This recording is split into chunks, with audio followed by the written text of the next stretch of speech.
शिवाजी विद्यापीठातील भूगोल अधिविभागात नव्यानं सुरू करण्यात आलेल्या जिओ इन्फॉर्मॅटिक्स अभ्यासक्रमासाठी जागेची आवश्यकता होती. यानुसार गतवर्षी ऑक्टोबरमध्ये नूतन विस्तार इमारतीच्या कामाला प्रारंभ झाला. आत्तापर्यंत 4077 चौरस फूट इतकं तळमजल्याचं बांधकाम पूर्ण झालंय. या इमारतीचं कुलगुरू डॉक्टर दिगंबर शिर्के यांच्या हस्ते कोनशिला अनावरण करण्याचं नियोजन होतं. मात्र जिओ इन्फॉर्मॅटिक्स विषयाच्या सायली यादव आणि निकिता जाधव या विद्यार्थिनींच्या हस्ते कोनशिला अनावरण करण्यात आलं.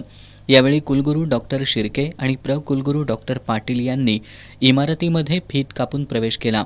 यावेळी कुलसचिव डॉक्टर विलास शिंदे, परीक्षा आणि मूल्यमापन मंडळाचे संचालक डॉक्टर अजितसिंह जाधव, वित्त आणि लेखाधिकारी सुहासिनी जाधव, गिरीश कुलकर्णी, उपकुलसचिव रणजित यादव, भूगोल अधिविभाग प्रमुख डॉक्टर सचिन पन्हाळकर, सिव्हिल कंत्राटदार उदय घोरपडे, अनिरुद्ध घोरपडे आणि विद्युत ठेकेदार श्रीकांत गुजर, संभाजी शिंदे, धनश्री शिंदे, मीना पोतदार, विद्या चौगुले, प्रशांत पाटील आदी उपस्थित होते.